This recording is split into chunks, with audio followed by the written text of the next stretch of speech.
Udah saya matikan, saya matikan. Coba dah. Udah Udah ya, ya? kalau sudah siap, ini kita sudah ada 11 peserta. Terima kasih yang sudah bergabung.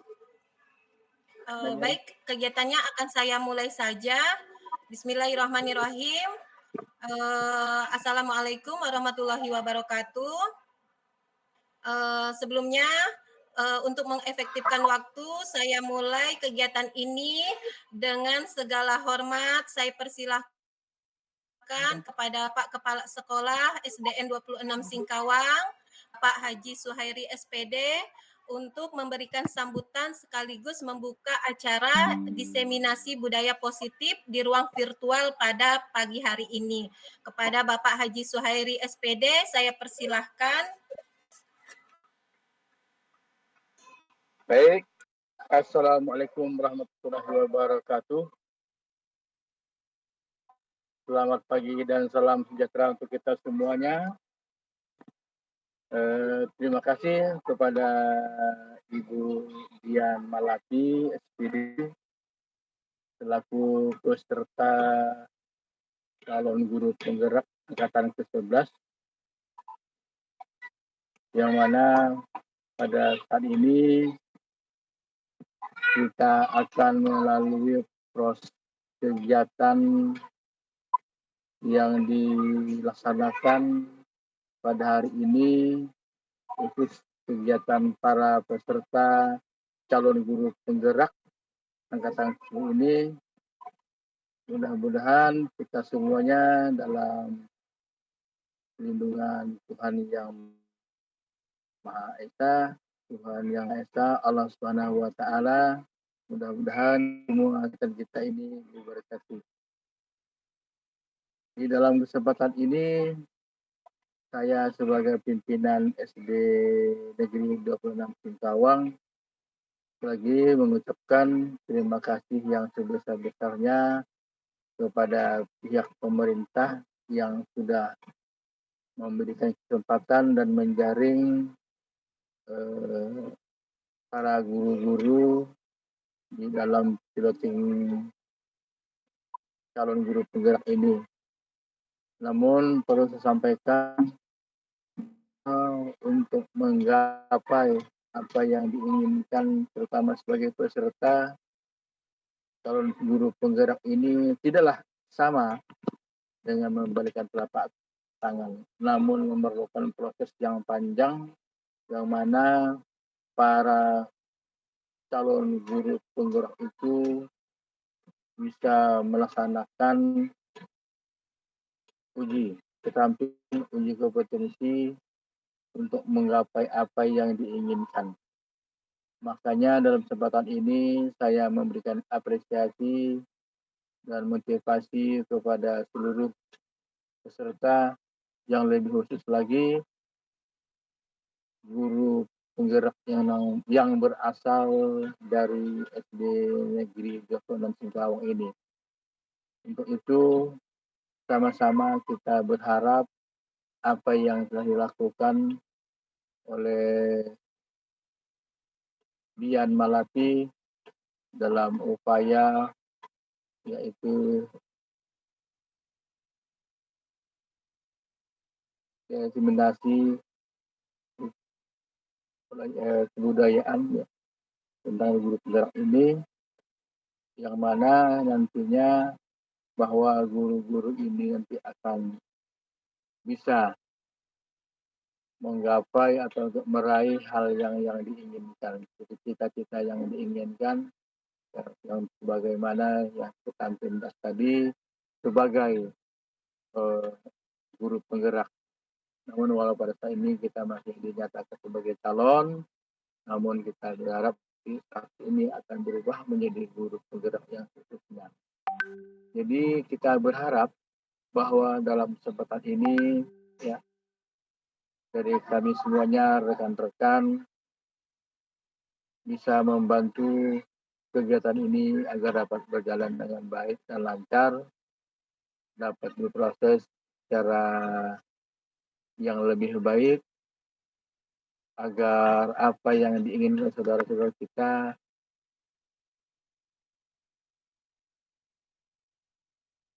jadi ketua. Apa yang diinginkan oleh saudara-saudara kita, terutama Ibu Dian Malapi, ya, yang sedang berjuang untuk mendapatkan status guru penggerak yang tidak lagi sebagai calon. Namun inilah saya katakan bahwa apa yang beliau lakukan ini ada semata-mata yang bertujuan yang sangat mulia sebagai guru, yaitu untuk menciptakan generasi yang cemerlang, generasi yang lebih baik di masa-masa yang akan datang. Guru penggerak ini akan dibekali dengan bermacam-macam ilmu, ya, yang mana yang bertujuan tadi adalah untuk mencerdaskan anak-anak bangsa kita, ya, generasi kita, ya, agar menjadi generasi yang lebih baik. Kita berharap juga generasi yang akan dididiknya, ya, menjadi orang yang sangat berguna bagi bangsa, negara, serta agama. Kemudian yang tidak kalah pentingnya, para peserta guru penggerak ini akan menorehkan prestasi kinerja guru yang sangat baik. Itu yang kita harapkan. Itu yang kita inginkan semuanya. Terutama yang lebih khusus sekali SD Negeri 26, kemudian yang tidak kalah pentingnya adalah untuk Kota Singkawang dan untuk Kalimantan Barat umumnya, dan untuk guru-guru Indonesia pada khususnya. Jadi dalam kesempatan ini, lagi mari kita dukung dan kita berikan apresiasi yang setinggi-tingginya kepada para calon guru penggerak untuk mengemban amanah, mengemban ilmu yang diberikan, dan mudah-mudahan apa yang diberikan oleh para narasumber nantinya akan dapat diimplementasikan dalam kehidupan sehari-hari sebagai seorang guru. Karena guru adalah yang bertugas, ya, di negeri ini, merupakan tugas yang paling mulia yang diemban untuk menciptakan generasi yang cemerlang, generasi yang lebih cerdas, generasi yang lebih kooperatif untuk membangun negeri ini di masa-masa yang akan datang. Barangkali itu saja yang dapat saya sampaikan. Mudah-mudahan para guru penggerak ini, terutama Dian Malapi, kemudian dan guru-guru yang lain yang sebagai anggota atau sebagai peserta guru penggerak ini dijadikan guru penggerak, bukan lagi jadi calon guru penggerak, dijadikan guru penggerak dengan hasil yang lebih baik. Itu yang dapat saya sampaikan saya hari ini. Wabillahi taufiq wal hidayah. Assalamualaikum warahmatullahi wabarakatuh. Waalaikumsalam warahmatullahi wabarakatuh. Saya ucapkan terima kasih yang sebesar-besarnya kepada Bapak Kepala Sekolah. Semoga apa yang sudah Bapak sampaikan pesannya untuk saya bisa saya jadi amanah untuk saya terapkan. Saya ucapkan terima kasih juga kepada rekan-rekan guru di SDN 26 Singkawang maupun rekan-rekan guru dari sekolah lain. Ada Ibu Devi Lestari, makasih ya Ibu Devi sudah mau bergabung, beserta adik-adik PPL yang sudah meluangkan waktunya dalam kegiatan ini. Bapak Ibu, sebelumnya saya ada satu buah pantun, nanti Bapak Ibu tolong bilang cakep ya. Mic-nya tolong on-kan dulu. Tidak ada mawar yang tak berduri. Cakep. Tumbuh bersanding pohon melati. Terima kasih kepada Bapak Haji Suhairi, orangnya gagah dan baik hati. Berjabat tangan dipegang erat. Rasa haru tak terlupakan. Izinkan saya dan SDN 26 Singkawang Barat ada hal yang ingin disampaikan. Assalamualaikum warahmatullahi wabarakatuh. Waalaikumsalam.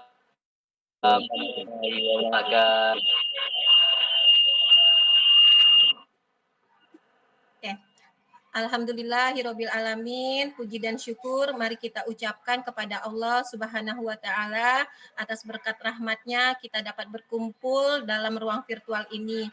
Pada kesempatan hari ini saya Dian Malapi, calon guru penggerak angkatan 11 dari SDN 26 Kota Singkawang, ingin berbagi atau menyebarkan pemahaman dan penerapan pengalaman terkait budaya positif, yaitu bagaimana menciptakan disiplin positif yang memerdekakan murid untuk menciptakan ekosistem sekolah yang menyenangkan, aman, dan berpihak pada murid. Saya izin share slide ya, Bapak Ibu.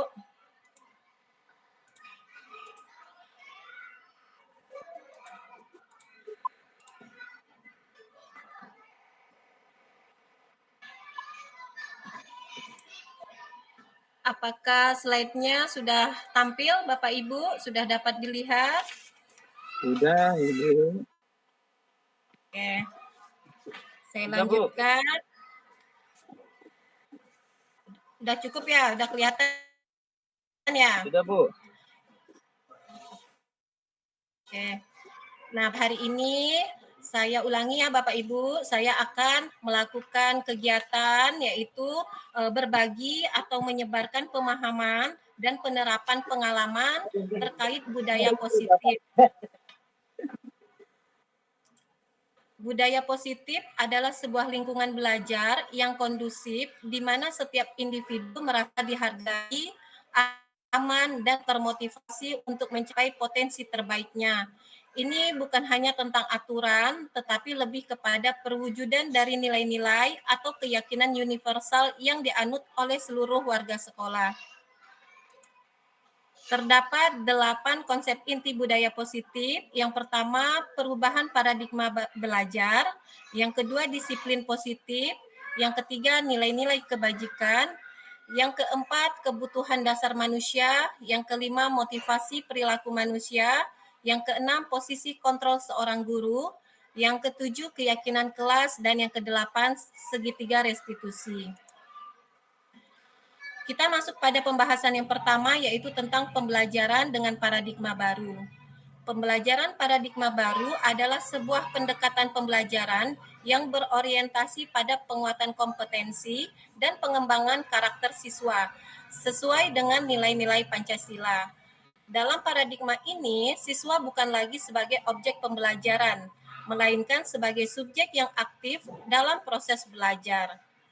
Pembelajaran dirancang berdasarkan prinsip pembelajaran berdiferensiasi, sehingga siswa belajar sesuai kebutuhannya berdasarkan tahap perkembangannya sesuai teori psikologi modern untuk mewujudkan profil pelajar Pancasila.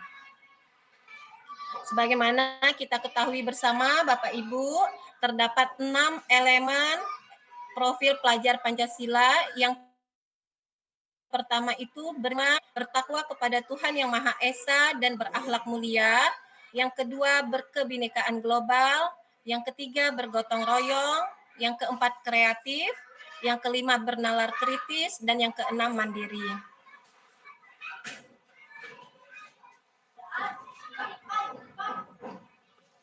Selanjutnya, terdapat kegiatan kepalan tangan. Ada A dan B. Anda dan teman Anda. Sobeklah secari kertas kecil, kemudian tuliskan nama benda atau sesuatu yang sangat berharga untuk Anda. Kemudian letakkanlah di salah satu tangan Anda dan genggam kertas kecil tersebut dengan segala daya. Buatlah sebuah kepalan. Teman Anda, si B, akan mencoba dengan sekuat tenaga dengan berbagai cara untuk meminta Anda memberikan benda tersebut. B bisa membujuk, mengancam, menghardik, merayu, menyuap, atau apa saja agar dapat membuka kepalan tangan Anda. Pertanyaannya, apa yang terjadi? Pertanyaan yang pertama, adakah yang membuka kepalan tangannya? Apa alasannya? Pertanyaan yang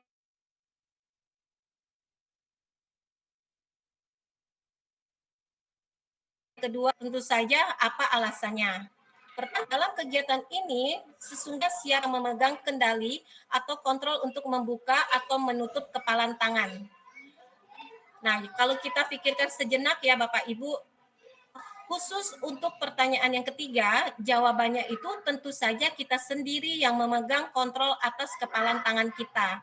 Apakah kita akan membuka atau menutup kepalan tangan kita, itu bergantung pada diri kita masing-masing, sesuai dengan kebutuhan dasar kita saat itu.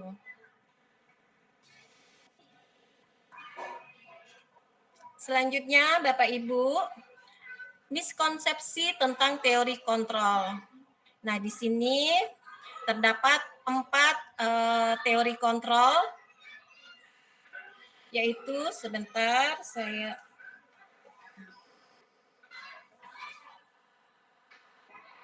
ini slide ke-7. Yang pertama adalah ilusi guru mempengaruhi murid.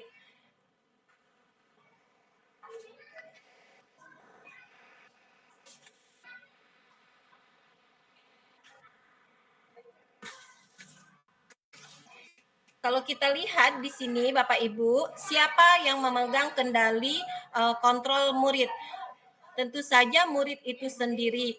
Kita guru, kadang kita berpikiran bahwa kitalah yang mengontrol murid kita, padahal itu tidak terjadi. Sebenarnya yang mengontrol diri pada saat itu adalah murid tersebut.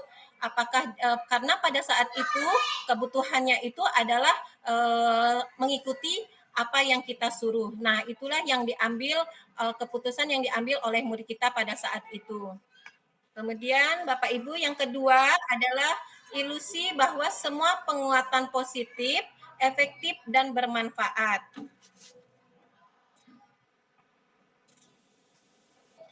Dan yang ketiga adalah ilusi bahwa kritik dan membuat orang merasa bersalah dapat menguatkan karakter. Yang keempat, ilusi bahwa orang dewasa memiliki hak untuk memaksa. Nah, di antara kelima posisi kontrol tersebut, sebaiknya kita menggunakan posisi seorang manajer. Selanjutnya, yang kedelapan. Nah, ini. Bagaimana seseorang bisa berubah dari paradigma stimulus respon kepada pendekatan teori kontrol atau pilihan. Nah, Bapak Ibu, jika kita perhatikan tabel ini, kita dapat membedakan seseorang yang berada pada stimulus respon dan seseorang yang berada pada teori kontrol atau pilihan. Yang pertama, misalkan pada stimulus respon, kita mencoba mengubah orang agar berpandangan sama dengan kita. Namun, pada teori kontrol, kita hanya berusaha memahami pandangan orang lain tentang dunia. Yang kedua, contoh yang kedua, misalkan pada stimulus respon, perilaku buruk dilihat sebagai suatu kesalahan, namun pada teori kontrol, semua perilaku memiliki tujuan. Yang ketiga, contohnya, misalkan pada stimulus respon, orang lain bisa mengontrol kita, maka pada teori kontrol, hanya Anda yang bisa mengontrol diri Anda. Yang keempat, misalkan pada stimulus respon, saya bisa mengontrol orang lain, sebenarnya pada teori kontrol Anda tidak bisa mengontrol orang lain. Yang kelima, pada stimulus respon, pemaksaan ada pada saat bujukan gagal. Namun pada teori kontrol, kolaborasi dan konsensus menciptakan pilihan-pilihan baru. Yang terakhir, misalkan pada stimulus respon, model berpikirnya itu menang kalah. Namun pada teori kontrol, model berpikirnya itu menang-menang. Selanjutnya kita masuk pada pembahasan yang kedua, yaitu tentang disiplin positif. Kata disiplin ini berasal dari bahasa Latin, yaitu disiplina, yang artinya belajar. Disiplin mengacu pada disiplin diri yang memiliki tanggung jawab terhadap apa yang dilakukannya berdasarkan nilai-nilai yang diyakini. Disiplin positif adalah pendekatan mendidik yang bertujuan untuk menumbuhkan kesadaran dan tanggung jawab pada diri siswa, tanpa harus menggunakan hukuman atau ancaman. Fokusnya bukan pada perilaku yang salah, melainkan pada bagaimana membantu siswa untuk belajar dari kesalahan dan mengembangkan perilaku yang lebih baik.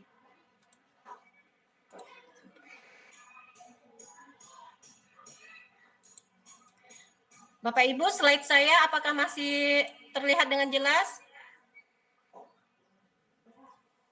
Oke, saya lanjutkan ya. Masih Bapak Ibu, Namun, masih. ya, slide-nya mati ya? Oke, Ada, Bu, sebentar, ada. saya ulangi lagi slide-nya.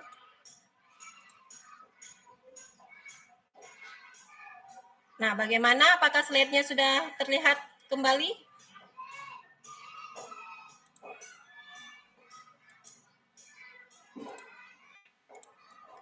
Saya lanjutkan.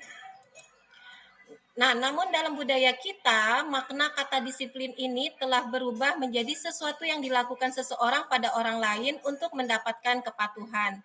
Kecenderungan umumnya menghubungkan kata disiplin dengan ketidaknyamanan. Sebagai pendidik, tujuan kita adalah menciptakan peserta didik yang memiliki disiplin diri sehingga mereka berperilaku mengacu kepada nilai-nilai kebajikan universal dan memiliki motivasi intrinsik dalam perubahan perilaku ke arah yang lebih baik. Selanjutnya kita masuk pada pembahasan yang ketiga, yaitu tentang nilai-nilai kebajikan universal. Yang dimaksud dengan nilai-nilai kebajikan universal ini adalah nilai-nilai baik yang kita sepakati bersama, yang berlaku untuk semua orang dimanapun mereka berada, tanpa terkecuali tidak lepas dari suku bangsa, agama, bahasa, maupun latar belakang. Yang pertama, menurut Dr. William Glasser pada teori kontrol tahun 1984, setiap perilaku atau perbuatan memiliki suatu tujuan. Sedangkan menurut Diane Gosen tahun 1998, dengan mengaitkan nilai-nilai kebajikan yang diyakini seseorang, maka motivasi intrinsiknya akan terbangun, sehingga menggerakkan motivasi dari dalam untuk mencapai tujuan mulia yang diinginkan. Yang ketiga, nilai-nilai kebajikan yang ingin dicapai oleh setiap anak Indonesia kita kenal dengan profil pelajar Pancasila. Selanjutnya kita masuk pada pembahasan yang keempat, yaitu tentang kebutuhan dasar manusia.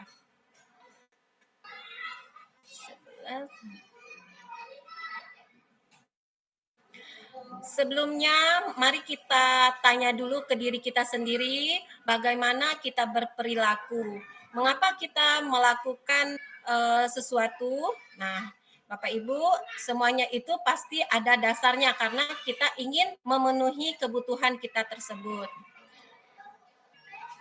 Sebelum mengambil keputusan atas suatu permasalahan atau pelanggaran, ada baiknya kita memahami kebutuhan dasar manusia terlebih dahulu. Kebutuhan dasar manusia adalah segala sesuatu yang diperlakukan oleh manusia untuk bertahan hidup dan mencapai kesejahteraan. Seluruh tindakan yang kita lakukan memiliki tujuan tertentu dan semua usaha terbaik yang kita lakukan adalah dalam rangka agar kebutuhan dasar kita terpenuhi dengan baik. Terdapat 5 kebutuhan dasar manusia. Yang pertama untuk bertahan hidup. Contohnya makanan, pakaian, tempat tinggal, keamanan, dan kesehatan. Yang kedua untuk kasih sayang dan rasa diterima. Contohnya rasa diterima, dipedulikan, berbagi, kerjasama, menjadi bagian dalam kelompok. Yang ketiga, untuk penguasaan. Contohnya harga diri, keinginan untuk dianggap, memimpin, berprestasi, diakui, dan didengar. Yang keempat, untuk kebebasan. Contohnya mandiri, memiliki pilihan, mencoba hal baru, mengendalikan arah dirinya. Yang kelima, untuk kesenangan. Contohnya bermain, humor, antusiasme, dan juga tertawa.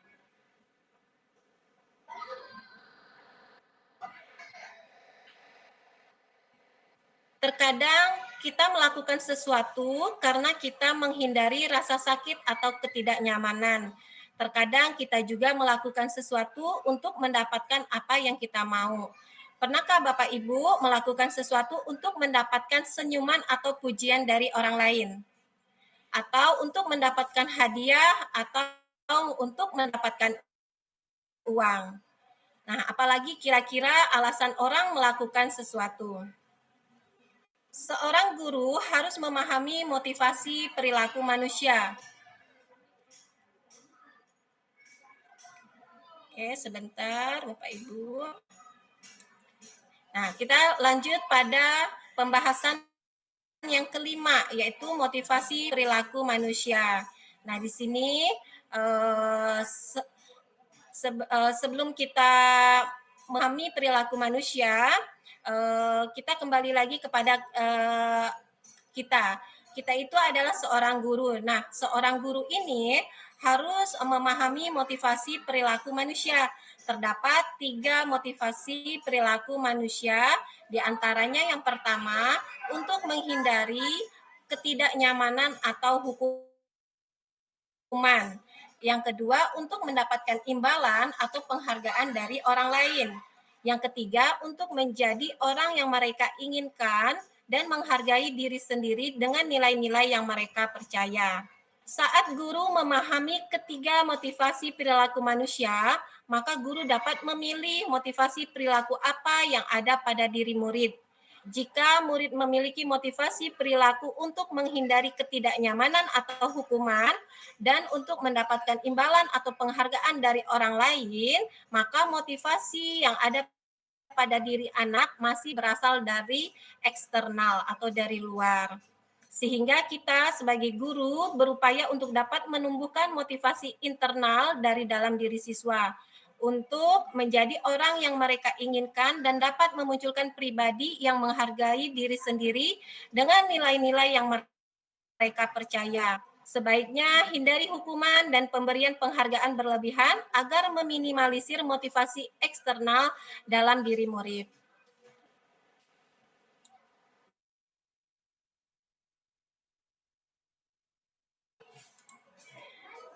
Bapak Ibu, saya tanya lagi, apakah slide-nya masih kelihatan jelas?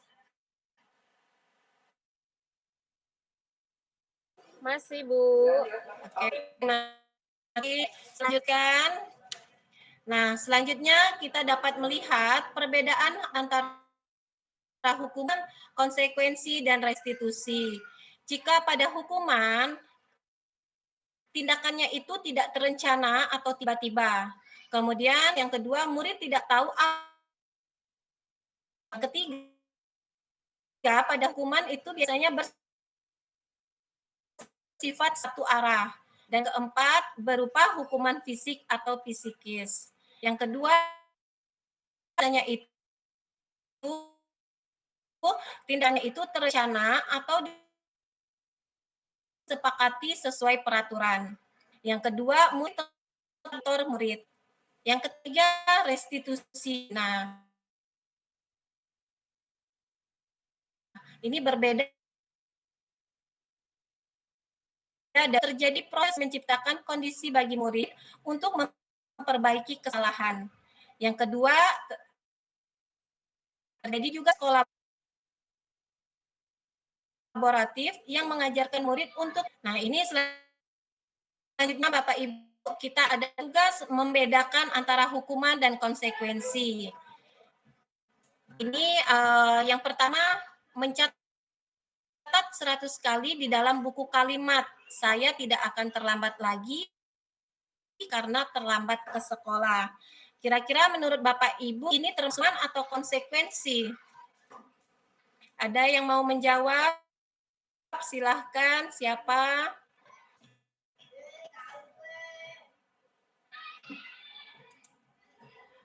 Ayo Bapak Ibu, ada yang bisa on mic-nya untuk membantu saya menjawab? Satu, mencatat 100 kali di dalam buku kalimat, saya tidak akan terlambat lagi karena terlambat ke sekolah. Ini termasuk tindak hukuman atau konsekuensi kira-kira?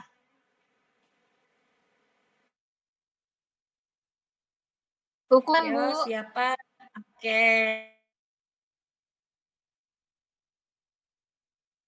Jawabannya kita campur mengelilingi lapangan basket 2 kali karena terlambat hadir di sekolah. Nah, ini kira-kira hukuman juga ya Bapak Ibu.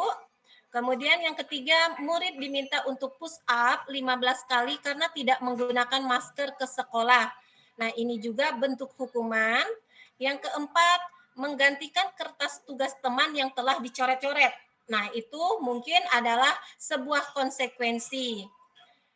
Selanjutnya, ini yang keberapa? 1, 2, 3, 4. Yang kelima, membersihkan tumpahan air di meja tulis karena tersenggol pada saat belajar. Nah, ini juga bentuk konsekuensi. Yang keenam, murid disuruh untuk melepaskan sepatu. Ya, ini mohon maaf Ibu ketikannya salah. Murid disuruh untuk melepaskan sepatu seharian di sekolah karena tidak mengenakan sepatu hitam. Nah, kalau ini adalah sebuah hukuman. Lari mengelilingi lapangan basket 2 kali karena terlambat 10 menit untuk pelajaran PJOK. Nah, kalau yang ini adalah sebuah konsekuensi. Coba kita samakan sama kunci jawabannya. Oke, sesuai ya Bapak Ibu. Nih, jadi mencatat 100 kali di buku kalimat saya tidak akan terlambat lagi datang ke sekolah. Itu adalah sebuah hukuman. Lari mengelilingi lapangan basket 2 kali karena terlambat hadir di sekolah, itu juga hukuman. Murid diminta untuk push up 15 kali karena tidak menggunakan masker ke sekolah, itu juga bentuk hukuman. Menggantikan kertas tugas teman yang telah dicoret, nah ini baru konsekuensi. Selanjutnya, membersihkan tumpahan air di meja tulis karena tersenggol pada saat belajar. Nah, ini juga konsekuensi. Murid disuruh untuk melepaskan sepatu seharian di sekolah karena tidak mengenakan sepatu hitam. Nah, ini bentuknya hukuman. Lari mengelilingi lapangan basket 2 kali karena terlambat 10 menit untuk pelajaran PJOK. Kalau ini konsekuensi. Selanjutnya kita masuk pada pembahasan yang keenam, yaitu 5 posisi kontrol guru. Oke, sebentar ya Bapak Ibu. Di antara kelima posisi kontrol ini, yang pertama posisi kontrol guru sebagai penghukum.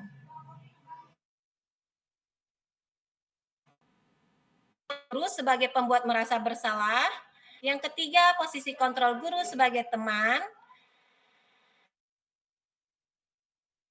Yang keempat, posisi kontrol guru sebagai pemantau. Dan yang kelima, posisi kontrol guru sebagai manajer. Oke, saya akan bahas satu persatu. Seorang penghukum bisa menggunakan hukuman fisik maupun verbal.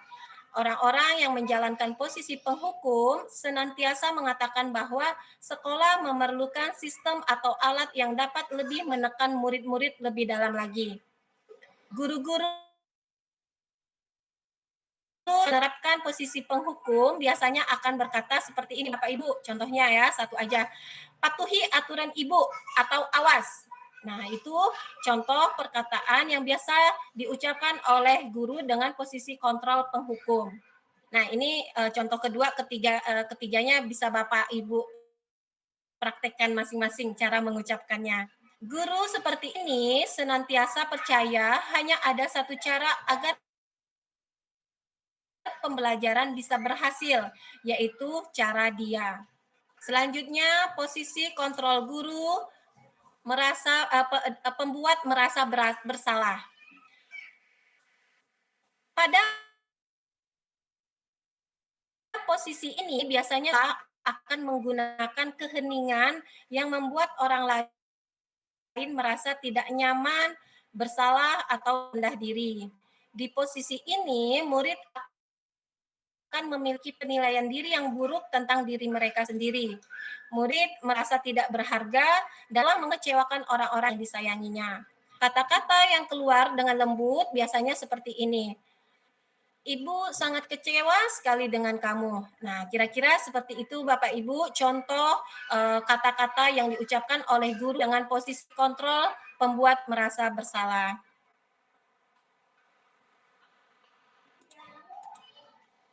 Selanjutnya, posisi kontrol guru sebagai teman. Pada posisi ini tidak akan menyakiti murid, namun akan tetap berupaya mengontrol murid melalui perasaan. Posisi teman pada guru bisa negatif atau positif. Positif di sini berupa hubungan baik yang terjalin antara guru dan murid. Hal negatif dari posisi teman adalah bila suatu saat guru tersebut tidak membantu, kata ini, saya pikir ibu teman saya. Nah, mungkin murid merasa dikecewakan dan tidak mau lagi berusaha. Hal lain yang mungkin timbul adalah murid hanya akan bertindak untuk guru tertentu dan tidak untuk gurunya. Murid akan tergantung pada guru tersebut. Selanjutnya, posisi kontrol guru sebagai pemantau. Memantau berarti mengawasi. Pada saat kita mengawasi, kita bertanggung jawab atas perilaku orang-orang yang kita awasi. Posisi pemantau berdasarkan pada peraturan-peraturan dan konsekuensi. Seorang pemantau sangat mengandalkan penghitungan sebagai bukti atas perilaku seseorang. Di sini menggunakan stiker, slip catatan, atau daftar cek. Nah, posisi pemantau sendiri berawal dari teori stimulus respon, menunjukkan tanggung jawab guru dalam mengontrol murid. Pertanyaan yang diajukan seorang pemantau biasanya seperti ini, peraturannya apa? Apa yang telah kamu lakukan? Atau mungkin fungsinya apa? Nah, itulah contoh perkataan posisi kontrol guru sebagai pemantau. Selanjutnya yang terakhir ini adalah posisi kontrol guru sebagai manajer. Posisi terakhir manajer adalah posisi di mana guru berbuat sesuatu bersama dengan murid, mempersilahkan murid mempertanggungjawabkan perilakunya, mendukung murid agar dapat menemukan solusi atas permasalahannya sendiri. Seorang manajer telah memiliki keterampilan di posisi teman maupun pemantau, dan dengan demikian bisa jadi di waktu-waktu tertentu kembali kepada kedua posisi tersebut bila diperlukan. Namun, bila kita menginginkan murid-murid kita menjadi manusia yang merdeka, mandiri, dan bertanggung jawab, maka kita perlu mengacu kepada restitusi yang dapat menjadikan murid kita seorang manajer bagi dirinya sendiri. Di manajer, murid diajak untuk menganalisis kebutuhan dirinya maupun kebutuhan orang lain. Di sini penekanan bukan pada kemampuan membuat konsekuensi, namun guru dapat berkolaborasi dengan murid bagaimana memperbaiki kesalahan yang ada. Ketika seorang guru berada di posisi kontrol manajer, ia tidak lagi bertindak sebagai sosok yang memberikan hukuman atau membuat siswa merasa bersalah. Sebaliknya, guru berperan sebagai fasilitator yang dapat membantu siswa untuk bertanggung jawab atas tindakan mereka dan menemukan solusi atas masalah yang ada. Selanjutnya, dapat kita lihat contoh penerapan 5 posisi kontrol guru pada studi kasus Adi yang terlambat hadir di sekolah. Nah, ini Bapak Ibu, kita lihat yang pertama.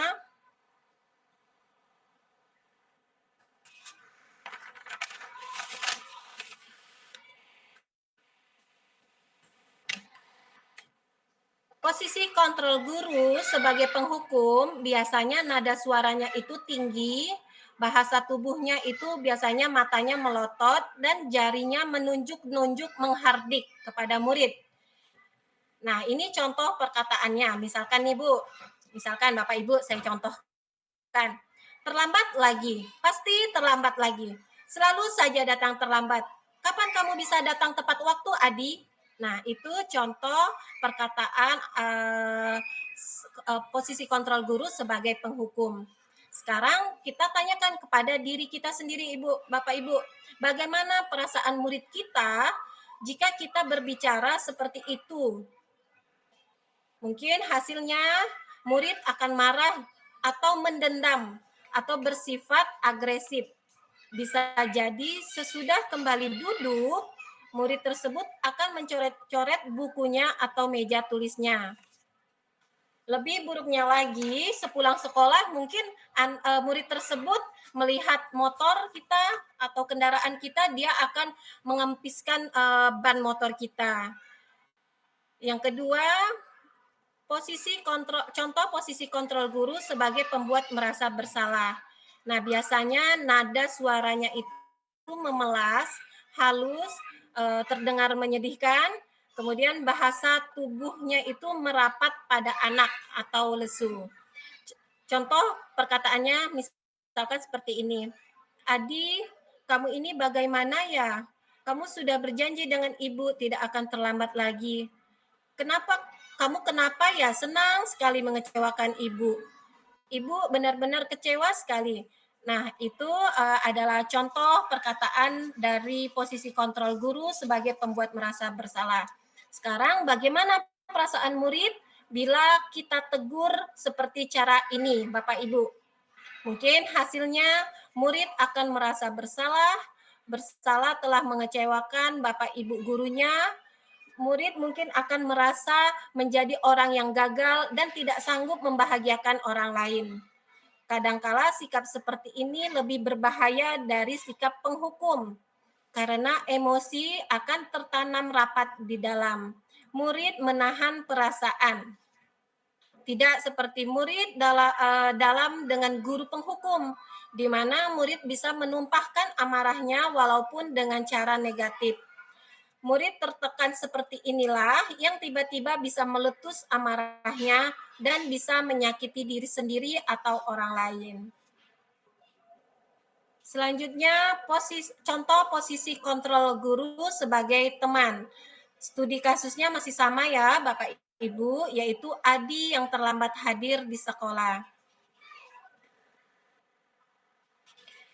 Nah, nada suaranya biasanya guru tersebut ramah, akrab, dan bercanda. Bahasa tubuhnya biasanya merapat pada murid, mata dan senyumnya jenaka. Contoh perkataannya mungkin seperti ini ya Bapak Ibu. Adi, ayolah, bagaimana sih kamu? Kemarin kamu sudah janji ke Bapak bukan? Kenapa terlambat lagi? Sambil tertawa ringan. Ya sudah, tidak apa-apa, duduk dulu sana, nanti Pak Guru bantu kamu ini, sambil senyum-senyum. Nah, itu mungkin contoh perkataan posisi kontrol guru sebagai teman. Sekarang kita tanyakan lagi, bagaimana perasaan murid dengan sikap guru seperti ini? Hasilnya mungkin murid akan merasa senang ya Bapak Ibu, dan merasa akrab dengan guru tersebut. Namun ini termasuk dampak yang positif. Hanya saja di sisi negatif, murid menjadi tergantung pada guru tersebut. Bila ada masalah, dia merasa bisa mengandalkan guru tersebut untuk membantunya. Akibat lain, dari posisi teman ini, Adi hanya akan berbuat sesuatu bila yang menyuruh adalah guru tersebut. Dan belum tentu berlaku yang sama dengan guru atau orang lain. Selanjutnya, contoh penerapan posisi kontrol guru sebagai pemantau dengan studi kasus yang sama, yaitu Adi yang terlambat hadir di sekolah. Biasanya nada suaranya itu datar, bahasa tubuhnya formal. Berikut contoh dialognya ya Bapak Ibu. Misalkan saya sebagai guru nih, saya akan berkata seperti ini. Adi, tahukah kamu jam berapa kita memulai? Mungkin si Adi bakalan menjawab, tahu Pak. Kamu terlambat 15 menit. Apakah kamu sudah mengerti konsekuensi yang harus dilakukan bila terlambat? Paham Pak, saya harus tinggal kelas pada jam istirahat nanti dan mengerjakan tugas ketertinggalan saya. Ya, benar. Nanti pada saat jam istirahat, kamu harus tinggal di kelas untuk menyelesaikan tugas yang tertinggal tadi. Saya tunggu. Nah, kira-kira seperti itulah dialog yang digunakan oleh guru dengan posisi kontrol sebagai pemantau. Sekarang kita tanya lagi pada diri kita, Bapak Ibu, bagaimana perasaan murid diperlakukan seperti ini? Hasilnya mungkin murid memahami konsekuensi yang harus dijalankan karena telah melanggar salah satu peraturan sekolah. Guru tidak menunjukkan suatu emosi yang berlebihan atau menjadi marah atau membuat merasa salah, namun murid tetap tidak dibuat nyaman, yaitu dengan harus tinggal kelas pada waktu jam istirahat dan mengerjakan tugas. Guru tetap harus memantau murid pada saat mengerjakan tugas di jam istirahat karena murid tidak bisa ditinggal seorang diri. Selanjutnya, contoh posisi kontrol guru sebagai manajer. Yang terakhir nih Bapak Ibu. Nah, kalau sebagai manajer biasanya guru tersebut menerapkan segitiga restitusi. Nah, ini contoh dialognya. Adi, kamu adalah siswa yang pintar dan bertanggung jawab. Ibu tahu kamu punya banyak potensi, tetapi ibu mendapat laporan dari guru piket. Kamu kemarin dan hari ini datang terlambat ke sekolah. Mungkin ada sesuatu yang membuatmu merasa kesulitan untuk bangun pagi. Nah, mungkin si anak akan tertunduk, diam, atau menyesal. Kemudian guru bisa melanjutkan dengan mengucapkan, apa yang sebenarnya terjadi, Adi? Apakah ada sesuatu yang membuatmu sulit untuk datang tepat waktu? Nah, mungkin jawaban jawaban murid akan mengucapkan maaf dan menyebutkan kemarin saya bangun kesiangan, Ibu, karena bermain HP hingga larut malam. Kemudian guru bisa melanjutkan dengan mengatakan, Adi, ibu tahu mungkin kamu merasa senang dengan bermain HP, tapi bermain HP hingga larut malam sehingga kamu terlambat datang ke sekolah itu tidak baik. Selain merugikan diri sendiri, kamu akan ketinggalan materi pelajaran, kamu juga dapat mengganggu konsentrasi teman-temanmu di kelas. Nah, setelah anak mendengar kalimat tersebut dari gurunya, mungkin anak akan menjawab, maaf Bu, saya tidak akan mengulanginya lagi. Mulai hari ini saya tidak akan bermain HP hingga larut malam lagi. Dan jawaban dari guru, baik, Ibu hargai usahamu untuk memperbaiki diri. Nah, dari posisi kontrol guru sebagai manajer ini, coba kita rasakan bagaimana perasaan murid diperlakukan seperti ini. Pada posisi manajer, maka para guru sebaiknya tulus, tidak perlu marah, tidak perlu meninggikan suara, apalagi menunjuk-nunjuk jari ke arah murid, atau menolak pinggang, atau bersikap seolah-olah menyesal, tampak sedih sekali akan perbuatan murid, atau bersenda gurau menempatkan diri sebagai teman murid. Fokus ada pada murid, bukan untuk membahagiakan guru atau orang tua. Murid sudah mengetahui adanya suatu masalah dan sesuatu perlu terjadi. Pada posisi ini, bila guru mengambil posisi pemantau, guru akan melihat apa konsekuensinya dan apa peraturannya. Namun pada posisi manajer, guru akan mengembalikan tanggung jawabnya pada murid untuk mencari jalan keluar permasalahannya. Tentu dengan bimbingan guru. Ketika seorang guru berada pada posisi kontrol manajer, ia tidak lagi bertindak sebagai sosok yang memberikan hukuman atau membuat siswa merasa bersalah. Sebaliknya, guru berperan sebagai fasilitator yang dapat membantu siswa bertanggung jawab atas tindakan mereka dan menemukan solusi atas masalah yang ada. Selanjutnya, Bapak Ibu, saya akan mencoba posisi kontrol apakah aku. Silahkan Bapak Ibu yang mau menjawab. Saya kecewa sekali dengan kamu. Nah, ini kira-kira posisi kontrol guru sebagai apa? Mari. Nah, ini saya kecewa sekali dengan kamu. Nah, ini merupakan contoh posisi kontrol guru sebagai pembuat merasa bersalah. Selanjutnya, ayolah lakukan demi Bapak atau Ibu ya.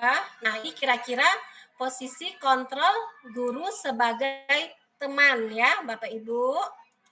Kemudian jika perkataannya seperti ini selanjutnya, kamu tidak pernah melakukannya. Ini merupakan contoh posisi kontrol guru sebagai penghukum. Nah, kalau hukum biasanya suaranya tegas. Kamu tidak pernah benar melakukannya. Seperti itu ya, Bapak Ibu, contoh pengucapannya. Selanjutnya, kamu tidak pernah mendapat nilai jika tidak mengerjakan tugas. Nah, kalau ini sebagai pemantau. Oke, selanjutnya. Apa rencanamu untuk menyelesaikan masalah ini? Nah, ini sudah pasti posisi kontrol guru sebagai manajer. Oke, Bapak Ibu, kita masuk pada pembahasan yang ketujuh, yaitu tentang keyakinan kelas. Sebentar Bapak Ibu, saya mau cek kembali apakah slide PPT saya masih terlihat dengan jelas? Masih nampak Ibu, Bapak Ibu? Masih Bu. Oke, terima kasih responnya. Sebentar ya.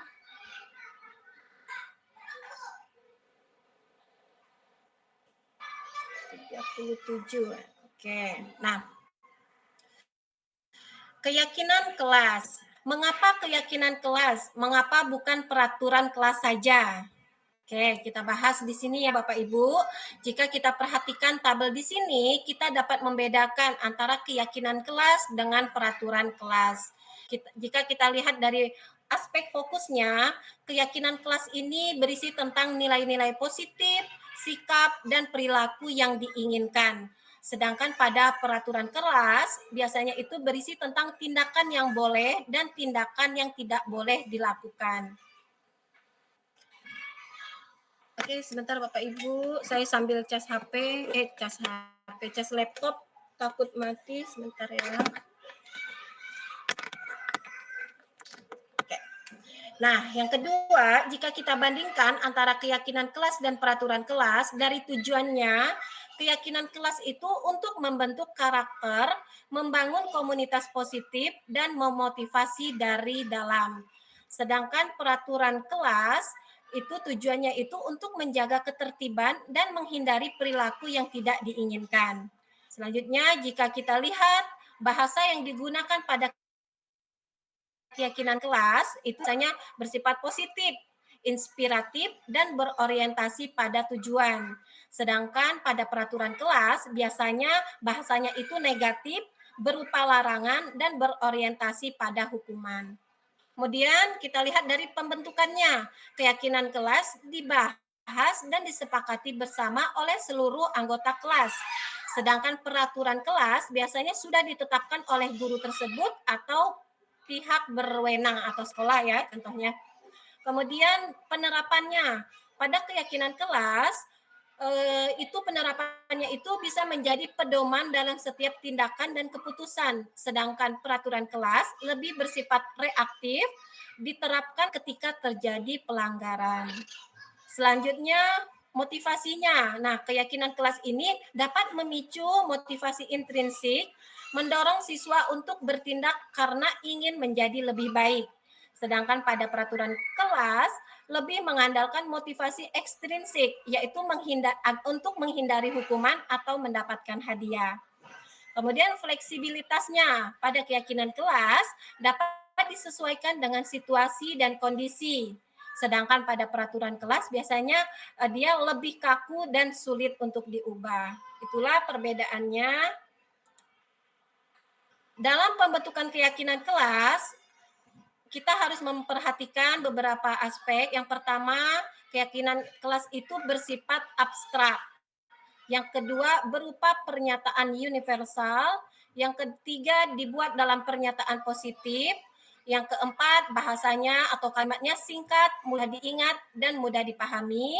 Selanjutnya, yang kelima, sesuai dengan kondisi kelas atau sekolah sehingga mudah diterapkan.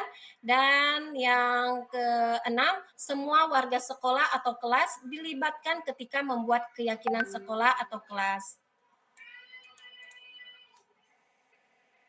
Nah, selanjutnya Bapak Ibu, kita masuk pada pembahasan yang ke-8, yaitu tentang segitiga restitusi. Oke. Segitiga restitusi itu adalah sebuah pendekatan dalam mendisiplinkan siswa yang berfokus pada perbaikan diri dan pemahaman. Ini lebih menekankan pada pembelajaran dari kesalahan daripada sekedar memberikan hukuman. Nah, jadi restitusi itu adalah suatu proses dialog yang dijalankan oleh guru bersama murid agar dapat menghasilkan murid yang mandiri dan bertanggung jawab. Nah, jika kita lihat segitiga ini, maka jika seorang guru menerapkan segitiga restitusi, dia memulai dengan menstabilkan identitas, kemudian langkah yang keduanya itu validasi tindakan yang salah, dan langkah yang ketiganya menanyakan keyakinan. Kita masuk pada pembahasan yang pertama, yaitu menstabilkan identitas. Tujuannya yaitu untuk mengubah identitas anak dari orang yang gagal karena melakukan kesalahan menjadi orang yang sukses. Anak yang melanggar peraturan karena sedang mencari perhatian adalah anak yang sedang mengalami kegagalan. Dia mencoba untuk memenuhi kebutuhan dasarnya, namun ada benturan. Kalau kita mengkritik dia, maka kita akan membuatnya dalam posisi gagal. Kalau kita ingin anak tersebut menjadi reflektif, maka kita harus meyakinkan si anak dengan cara mengatakan kalimat-kalimat berikut. Nah, contohnya seperti ini ya, Bapak Ibu. Berbuat salah itu wajar, Nak. Atau tidak ada manusia yang sempurna. Bapak atau Ibu juga pernah melakukan kesalahan seperti itu. Atau kalimat yang berikutnya, Ibu tidak tertarik mencari siapa yang salah, tapi Ibu ingin mencari solusi dari permasalahan ini. Atau mungkin kita juga sebagai guru bisa mengatakan, kamu berhak merasa begitu. Nah, ini adalah contoh ketika guru menerapkan segitiga restitusi, yaitu menstabilkan identitas, langkah yang pertama. Sekarang kita bayangkan, kalau kita mengatakan kalimat-kalimat tersebut, maka akan sulit, bahkan hampir tidak mungkin buat anak tetap membangkang. Pada guru yang bertugas mengawasi anak-anak saat mereka bermain di halaman sekolah, menyatakan bahwa bila mereka mengatakan kalimat tersebut yang mungkin hanya butuh 30 detik, bisa mengubah situasi yang sulit menjadi kooperatif. Karena ketika seseorang merasa sedih dan emosional, mereka tidak bisa mengakses bagian otak yang berfungsi untuk berpikir rasional. Nah, saat itulah ketika kita harus menstabilkan identitas anak. Sebelum terjadi hal-hal lain yang bisa memperburuk keadaan, kita sebaiknya membantu anak untuk tenang dan kembali ke suasana hati di mana proses belajar dan penyelesaian masalah bisa dilakukan. Nah, inilah contoh-contoh kalimat menstabilkan identitas. Menstabilkan identitas ini berdasarkan prinsip membuat kesalahan adalah bagian dari proses pembelajaran. Selanjutnya yang kedua, langkah yang kedua dalam segitiga restitusi, setiap perilaku berupaya memenuhi suatu kebutuhan tertentu. Setiap tindakan kita dilakukan dengan suatu tujuan, yaitu untuk memenuhi kebutuhan dasar. Kalau kita memahami kebutuhan dasar apa yang mendasari tindakan, maka kita akan bisa menemukan cara yang paling efektif untuk memenuhi kebutuhan tersebut. Menurut teori memiliki maksud atau tujuan tertentu. Seorang guru yang memahami teori kontrol pasti akan mengubah pandangannya dari teori stimulus respon ke cara berpikir proaktif yang mengenali tujuan dari setiap tindakan. Kita mungkin tidak suka sikap seorang anak yang terus-menerus merengek, Tapi bila sikap itu mendapat perhatian kita, maka itu adalah itu telah memenuhi kebutuhan anak tersebut. Berikut kalimat-kalimat yang mungkin terdengar asing buat guru, namun bila dikatakan dengan nada tanpa menghakimi akan memvalidasi kebutuhan mereka. Contoh perkataannya misalkan seperti ini. Kamu pasti punya alasan mengapa melakukan hal itu. Atau contoh yang kedua, padahal kamu bisa melakukan yang lebih buruk dari ini ya. Contoh yang ketiga misalkan, kamu patut bangga pada dirimu sendiri karena kamu telah melindungi sesuatu yang penting buatmu. Contoh yang keempat, misalkan kamu melakukannya karena mempertahankan sesuatu yang penting bagimu. Nah, itu adalah contoh perkataan yang bisa kita gunakan ketika kita melakukan langkah validasi tindakan yang salah. Selanjutnya, dengan menanyakan keyakinan. Nah, ini Bapak Ibu, menanyakan keyakinan langkah yang ketiga dalam segitiga restitusi ini berdasarkan prinsip teori kontrol bahwa pada dasarnya kita termotivasi secara intrinsik. Teori kontrol menyatakan bahwa kita pada dasarnya termotivasi secara internal ketika identitas sukses telah tercapai, langkah 1 tadi yang menstabilkan identitas, dan tingkah laku yang salah telah divalidasi, yaitu pada langkah kedua, yaitu validasi tindakan yang salah, maka anak akan siap untuk dihubungkan dengan nilai-nilai yang dia percaya dan berpindah menjadi orang yang dia inginkan. Pertanyaan-pertanyaan berikut menghubungkan keyakinan anak dengan keyakinan kelas atau keluarga. Nah, ini contoh perkataannya. Apa keyakinan kelas kita? Contoh yang kedua misalkan, nilai-nilai apa yang telah kita sepakati bersama? Contoh yang ketiga, seperti apa bayanganmu tentang kelas yang ideal? Atau contoh yang keempat misalkan, kamu ingin menjadi orang yang seperti apa? Nah, inilah Bapak Ibu contoh dari perkataan guru ketika melakukan langkah yang ketiga dalam restitusi, yaitu menanyakan keyakinan kelas. Selanjutnya Bapak Ibu, kita sudah sampai kepada penghujung acaranya.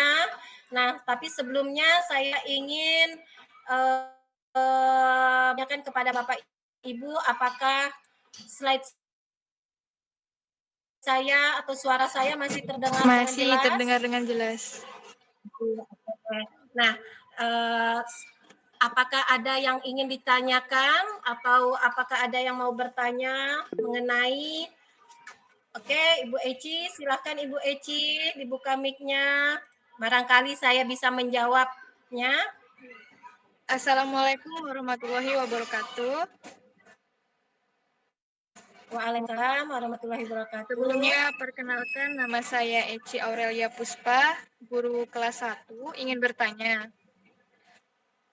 Ya, silakan Apakah Ibu Eci. segitiga restitusi dapat diterapkan kepada siswa kelas rendah, yaitu terutama kelas 1 dan kelas 2 SD, mengingat tingkat pemahaman anak usia segitu kan masih mau mulai berkembang.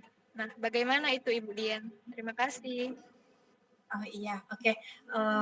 Baik, saya akan coba menanggapi pertanyaan dari Ibu Eci. Kebetulan Ibu Eci mengajar di kelas rendah ya, di kelas 1 ya Bu Eci ya? Iya, benar. Oke, nah tentu saja segitiga restitusi ini bisa diterapkan ya Bu Eci, karena segitiga restitusi ini kan adalah sebuah pendekatan disiplin positif yang berfokus pada pemulihan hubungan dan pembelajaran dari kesalahan.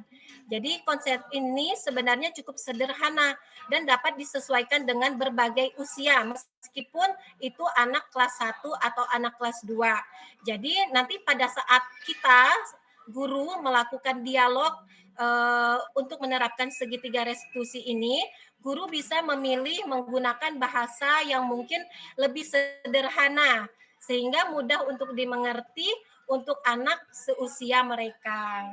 Jadi nanti kita sesuaikan aja bahasanya. Mungkin tadi contoh-contoh dari saya bahasanya mungkin terlalu rumit untuk anak-anak kelas rendah.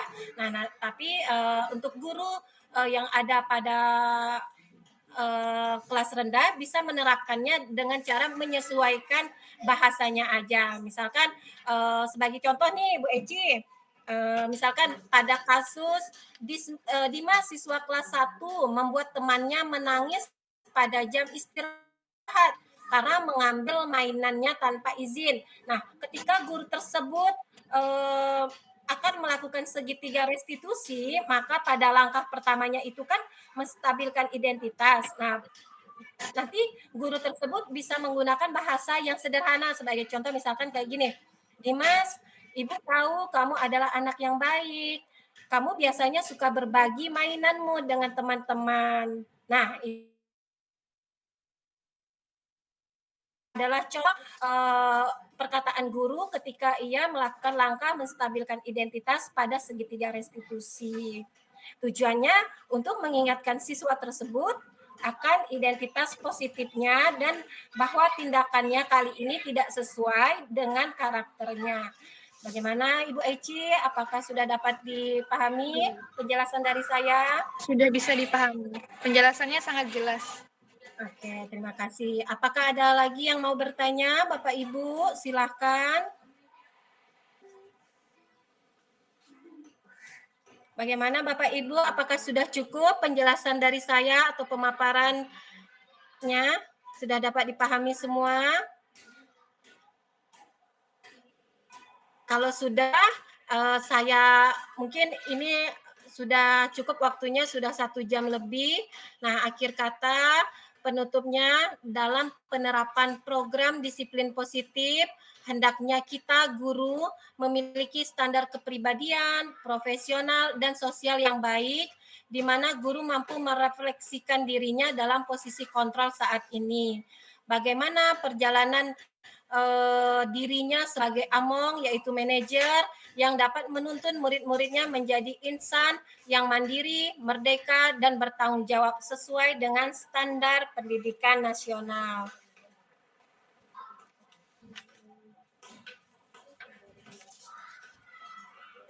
Selanjutnya, yang perlu kita ingat bahwa membangun budaya positif ini adalah proses yang berkelanjutan ya Bapak Ibu, jadi tidak bisa kita terapkan 1 kali, 2 kali, setelah itu udah selesai, tidak bisa, namun harus berkelanjutan. Jadi mari kita bersama-sama menciptakan lingkungan belajar yang menyenangkan, yang aman, dan berpihak pada murid-murid kita. Akhir kata, saya ucapkan terima kasih banyak kepada Bapak Ibu yang sudah bergabung di ruang virtual saya ini. Wassalamualaikum warahmatullahi wabarakatuh. Terima kasih banyak. Saya izin menghentikan slideshow-nya.